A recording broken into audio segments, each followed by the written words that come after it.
உலகத் தமிழ் நண்பர்களுக்கு காலை வணக்கம். இன்று குறள் 703.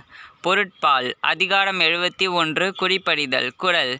குறிப்பிற் குறிப்புணர்வாரை உறுப்பினுள் யாது கொடுத்தும் கொளல். குறிப்பிற் குறிப்புணர்வாரை உறுப்பினுள் யாதும் கொடுத்துக் கொளல். பொருள். குறிப்புகளைக் கேட்டு அதன் உள்நோக்கத்தையும் உணர்பவரை குழுவுக்குள் எப்பதவியாவது கொடுத்து உறுப்பினராக ஏற்க வேண்டும்.